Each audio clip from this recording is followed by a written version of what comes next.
بسم اللہ الرحمن الرحیم نحمده ونصلی علی رسولہ الکریم اما بعد فاعوذ باللہ السمیع العلیم من الشیطان الرجیم من ہمزہ ونفخہ ونفثہ ومن یتق اللہ یجعل لہ من امرہ یسرا۔ جادو کے حوالے سے ہمارا سلسلہ جاری ہے۔ آج کی جو گفتگو ہے بہت اہم گفتگو ہے۔ بہت سے نوجوان بچے اور بچیاں سوال پوچھتے ہیں کہ جلد شادی کا وظیفہ کیا ہے، شادی جلدی ہو جائے، شادی میں جو رکاوٹیں ہیں وہ کیسے دور ہو سکتی ہے، یا اسی طرح کاروباری جو مسائل ہیں، کاروباری رکاوٹیں ہیں، ان کو کیسے دور کیا جا سکتا ہے۔ آج اس دور میں یہ رکاوٹ ایک بہت بڑا مسئلہ ہے کہ کوشش بھی کی جاتی ہے، محنت بھی کی جاتی ہے، پھر نتیجہ نہیں جلد نکلتا۔ جس طرح جادو کی 4 قسمیں بیان کی گئیں تو ان میں سے ایک بنیادی قسم یہ بھی تھی کہ رکاوٹ ڈالنا، کہ جادوگر یا جادوگر کے پاس جانے والا اس مقصد کے لیے جاتا ہے کہ میں نے فلاں کے خلاف جادو کروانا ہے کہ اس کا کاروبار نہ چلے، اس کی دکان نہ چلے، یا اس کے بچے یا بچی کی شادی نہ ہو۔ یہ ایک بہت بڑا ایشو ہے اس وقت، جس وجہ سے آپ کو بڑے سلجھے سنجیدہ خاندانوں میں بچیاں نظر آئیں گی کہ ان کی جوانی کی عمر کراس کر رہی ہے اور رشتہ کوئی مناسب ملتا نہیں۔ تو اس حوالے سے یہ جو رکاوٹ کا جادو ہے یہ کیسے دور ہو سکتا ہے، اس کے لیے کئی اہم چیزیں ہیں۔ سب سے پہلے تو یہ ہے کہ جس طرح سورہ نوح میں اللہ رب العالمین نے ایک نسخہ بتایا استغفار، فَقُلْتُ اسْتَغْفِرُوا رَبَّكُمْ إِنَّهُ كَانَ غَفَّارًا، کہ سب سے پہلے کاروباری کوئی ٹینشن ہے، رکاوٹ ہے، کاروبار نہیں چل رہا، یا اسی طرح دکان ہے وہ نہیں آپ کی چل رہی، سب سامان بھی ہے، ٹائم بھی دے رہے ہیں، وقت بھی دے رہے ہیں، کاروبار میں بھی آپ نے پیسہ بھی لگایا ہے، سامان بھی موجود ہے، لیبر بھی ہے، پھر نہیں چلتا۔ یا اسی طرح بیٹا بیٹی کا رشتہ ڈھونڈتے ڈھونڈتے کئی سال گزر گئے، تو یہ رکاوٹ دور کرنے کے لیے سب سے اہم جو چیز ہے وہ استغفار ہے، کہ کثرت کے ساتھ ایسا آدمی خود بھی اپنے بچوں کو بھی گھر میں بھی کہے کہ کثرت کے ساتھ استغفار کرے۔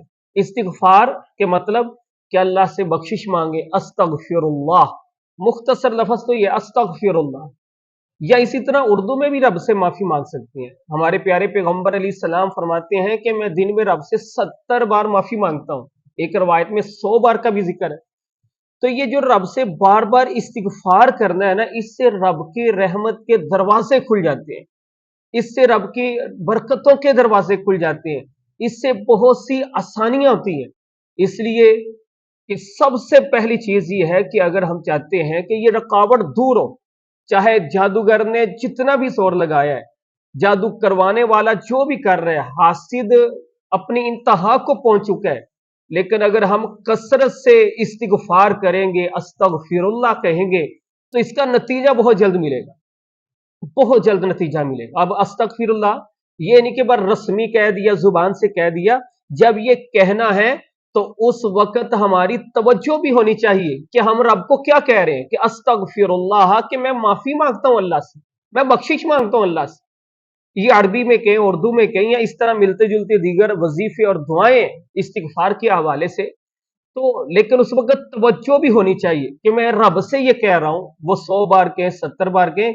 ایسے افراد جو پریشان ہیں کاروباری حوالے سے یا بچے بچی کی شادی کے حوالے سے، وہ یہ کثرت کے ساتھ استغفار کریں، خود دیکھیں گے کہ اللہ تعالیٰ کی رحمت اور برکت کتنی جلدی آتی ہے۔ اسی طرح دوسرا بڑا اہم وظیفہ ہے، حضرت موسیٰ علیہ السلام جب مدین گئے تھے فرعون سے بچ کر، اس وقت ان کے پاس رہنے کے لیے کوئی جگہ نہیں تھی، اس وقت ان کے پاس کوئی روزگار نہیں تھا، اور کوئی رشتہ بھی، شادی بھی نہیں تھی، اور ہے بھی مہاجر تھے، ایک بیرون جگہ گئے تھے، لیکن انہوں نے وہاں ایک جملہ بولا کہ جس کی وجہ سے اللہ نے ان کی تینوں مرادیں پوری کی. کیا کہا انہوں نے جو سورۃ القصص میں بھی ہے، رب انی لما انزلت الی من خیر فقیر. یہ ذہن نشین کر لیں، ہر نماز کے بعد 3 بار 7 بار 11 بار کے آپ کی کوئی کاروباری رکاوٹ ہے، کوئی کام شروع کرتے ہیں نہیں چلتا، یا بیٹے بیٹی یا بہن بھائیوں میں سے کسی کے رشتے کا مسئلہ ہے، وہ خود بھی اور جو ان کا سرپرست ہے والد ہے والدہ وہ بھی یہ وظیفہ اپنا لیں. ہر نماز کے بعد 7 بار کہہ لیں، 11 بار کہہ لیں رب انی لما انزلت الی من خیر فقیر. یہ اتنا اہم وظیفہ ہے کہ حضرت موسیٰ علیہ السلام نے یہ کہا تھا کہ میرے رب انی لما انزلت الی من خیر فقیر، کہ میرے رب بے شک جو تو نے میری طرف خیر اتاری ہے میں اس کا فقیر و محتاج ہوں. انہوں نے یہ کہا، اللہ رب العالمین نے انتہائی باحیا خاتون کا رشتہ دیا، رہنے کے لیے بہترین جگہ دی اور بہترین روزگار بھی دیا. تینوں چیزیں ان کو ملی یہ ایک جملے پر، رب انی لما انزلت الی من خیر فقیر یہ کہیں. اس کے بعد تیسرا نسخہ ہے کہ جب ایسا مسئلہ ہو تو اتنا زیادہ گناہوں سے بچیں، تقوی اختیار کریں، کیونکہ اللہ رب العالمین فرماتے ہیں، اللہ یہ گارنٹی دیتا ہے سورہ طلاق میں، اللہ فرماتے ہیں وَمَن يَتَّقِ اللَّهَ يَجْعَل لَّهُ مِنْ أَمْرِهِ يُسْرًا، کہ جو اللہ سے ڈر جاتا ہے نا اللہ اس کا ہر کام آسان کر دیتا ہے. یہ اللہ کہہ رہے ہیں مشکلوں کو صرف اللہ دور کر سکتا ہے، پوری دنیا بھی مل جائے تو مشکل دور نہیں ہو سکتی جب تک اللہ نہ چاہے. تو اللہ فرما رہے ہیں وَمَن يَتَّقِ اللَّهَ يَجْعَل لَّهُ مِنْ أَمْرِهِ يُسْرًا، کہ ہم جتنا زیادہ گناہوں سے بچیں گے، رب کے غضب سے بچیں گے، اللہ ہمارا کام آسان کر دے گا. جس طرح اللہ فرماتے ہیں وَمَن يَتَّقِ اللَّهَ يَجْعَل لَّهُ مَخْرَجًا، جو اللہ سے ڈر گیا اللہ اس کے لیے کوئی بھی نکلنے کا راستہ بنا دیتے ہیں کسی بھی مشکل سے.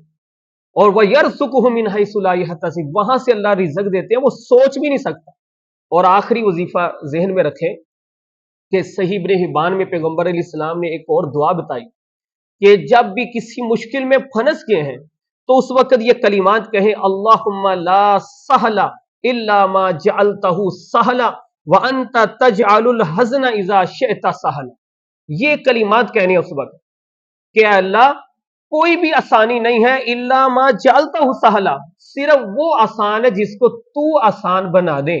وانت تجعل الحزن اذا شئت سہلا، اے اللہ تو چاہے تو مشکل سے مشکل ترین چیز کو بھی آسان کر سکتا ہے، تیرے لیے مشکل نہیں ہے. اب یہ وظیفہ بھی ایسے ساتھی نماز کے بعد معمول بنا لے 3 بار 7 بار، اللہ کا فضل ہوگا بڑی جلدی ان کا مسئلہ حل ہوگا. اور یاد رکھیے یہ وظیفے تب اثر کرتے ہیں جب ایمان اور یقین اور رب پر 100% بھروسے کے ساتھ کیے جائے. آج کل بعض لوگ کہتے ہیں بڑا وظیفہ کر لیا فائدہ نہیں ہوا.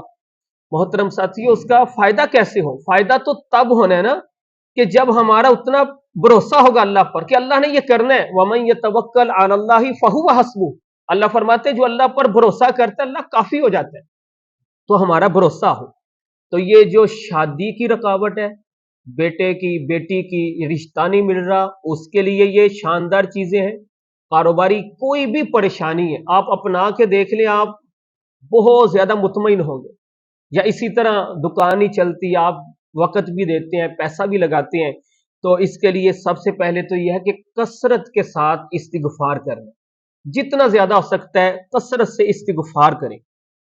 دوسرا وظیفہ کہ آپ ہر نماز کے بعد کریں رب انی لما انزلت الی من خیر فقیر. تیسرا یہ ہے کہ اس کے ساتھ تقوی بھی اپنائیں، تقوی اختیار کریں، کیونکہ اللہ نے یہ گارنٹی دی ہے کہ جو اللہ سے ڈر جاتا ہے اللہ اس کا معاملہ آسان کر دیتا ہے. اور چوتھی چیز یہ ہے کہ یہ دعا بھی نمازوں کے بعد کریں اللہم لا سہل الا ما جعلتہ سہلا وانت تجعل الحزن اذا شئت سہلا. جب ہم ایمان اور یقین اور اللہ پر مکمل بھروسے کے ساتھ یہ عمل کریں گے اللہ کے فضل سے چند دنوں میں ہم اس کا رزلٹ دیکھیں گے. اللہ رب العالمین ہمیں عمل اصلاح کی توفیق دے. جو پریشان حال لوگ ہیں اللہ ان کی پریشانیاں دور فرمائے، جو بیمار ہیں اللہ تعالیٰ ان کو تندرستی عطا فرمائے. جو نیک لوگ ہمارے ماں باپ بہن بھائی اس دنیا سے جا چکے ہیں اللہ تعالیٰ ان کی قبروں کو جنت کا باغ بنائے اور ان کو جنت الفردوس کا وارث بنائے. انشاءاللہ آئندہ اس اگلا اہم جو موضوع ہوگا وہ ہے محبت کے جادو کے حوالے سے، یہ بھی آج کل ایک بڑا ہی معاملہ ہے نوجوانوں میں بھی، معاشرے میں بھی، تو اس کے حوالے سے بیان ہوگا۔ جزاکم اللہ خیر فی الدنیا والآخرہ۔